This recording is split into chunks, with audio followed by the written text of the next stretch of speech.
beautiful friend.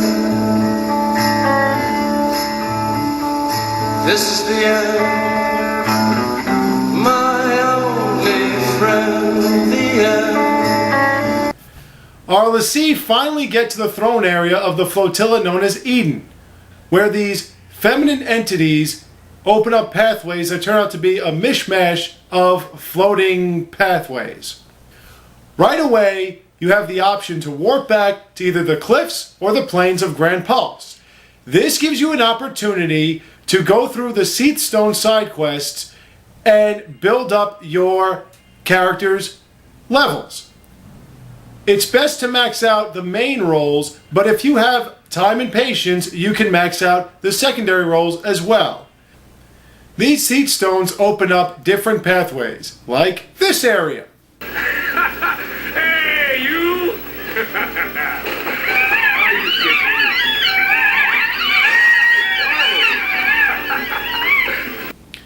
After you rescue the Chocobo, you'll find them out in Grand Pulse, jump on their backs, and they'll take you around faster. Unearth hidden treasures and take you to other spots you couldn't get to before, like this one, with this giant plant creature and all its saplings. It's a pretty intense fight. When you're finally done, you can warp back to Orphan's Cradle and go through the mazes to meet with these feminine entities. They will then warp you to other areas where you have mini boss fights that are pretty hard depending on how high you level up your characters. But when you get to the main throne area itself, you will meet up with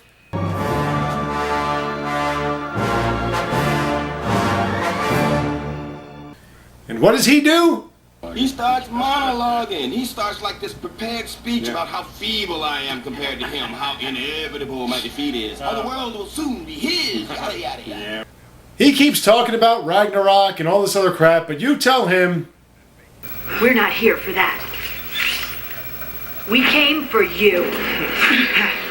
Alright, enough talk. Let's get on with the third Bartendless boss fight!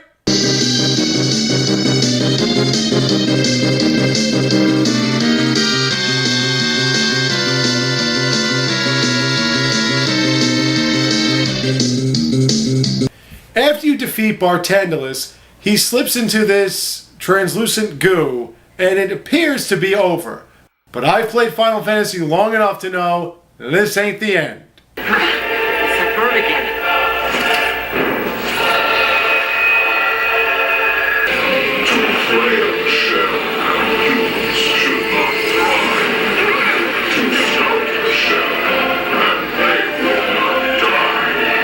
What the fuck is that? This blue, three-headed, synchronized speaking, clawed monstrosity is Orphan, apparently. It's an interesting enemy since it has its own paradigm shifts. But when it shifts paradigms, it turns into a giant blade that practically wipes out your whole party. Wish my party could do that. That's why I use 3 medics. This way I can heal pretty quick and go back to my battle without much hindrance. After defeating Orphan, now you'll see some real crazy shit. Though it's defeated, it still is talking and standing there and has enough power to try to piss you off in order to have one of you get mad enough to turn into Ragnarok, destroy that, and then bring about the end of all life. However, there's one that's actually willing to do this, and that's Fang. Although she doesn't attack Vanille like she wants to in order to, I don't know, turn to Ragnarok, she still transforms into this creature, where she did that during a battle, and attacks Orphan. However, that doesn't get her anywhere. So she transforms back to her old self, while the other characters are turned into Seath. And then they... No, don't attack her, she's hot! Guess I deserve it. Afterwards, Orphan focuses on Vanille, but Vanille won't get angry, so it focuses again on Fang, and binds her and... I'll keep this PG-13 for now. Despite seeing her friend being tortured, Vanille will not crack. Then, when it seems as though there is no hope, the other characters then return as their old selves again. Apparently, everything that just happened was just a dog and pony show set up by this giant fal'Cie. Being defied again, Orphan then has no power, so it transforms into its true self, which is this Aztec calendar. I think I have video footage of the main designer of these creations. I'm only 3.5 years old. Once again, this weird thing is challenging you. Here it is, folks. This is it. The ultimate, the last, the final boss fight!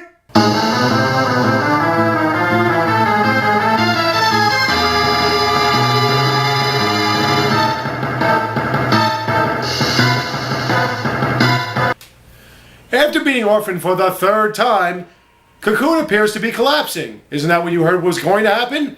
Anyway, our l'Cie are floating in air, except for Fang and Vanille, who combine their powers and become the true Ragnarok, who then jumps into this molten lava, explodes into these tentacles, and stops the collapse of Cocoon into Grand Pulse by turning it all into crystal. Since all of their focuses have been fulfilled, they all turn to crystal. However, some undisclosed time later, they emerge from crystal stasis with all the inhabitants from Cocoon on Grand Pulse. Isn't that where they didn't want to be in the first place?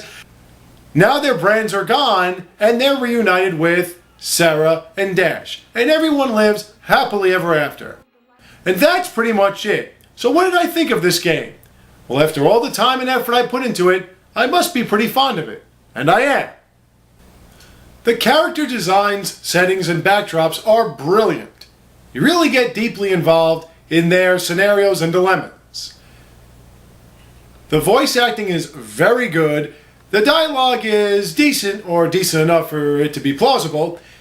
And I do appreciate the battle schematic. You really only want to focus on the leader anyway, and with the paradigm shifts, it gives you a real sense of battle strategy. Does the story make sense? Well, not really, but it's Final Fantasy and the storylines never make sense. Still, it doesn't detract from the game. The graphics are beautiful, the execution of the game is great, and it'll keep you playing with the challenge of maxing out all of your levels and getting 5 stars on all the XIII side quests. Overall, it's an enjoyable game that I'm sure you'd play through a few times, no matter how long it is. But now that this is all said and done, what else do I have for all of you? What more could Carmine DiStefano, the Bookman, do to entertain the masses? Well, starting in 2 weeks, the first week of November, the Bookman will be in high definition. The Bookman in HD. So get ready for that. And thank you all for watching. I have more for you soon to come, so stay tuned, take care, and have a great day.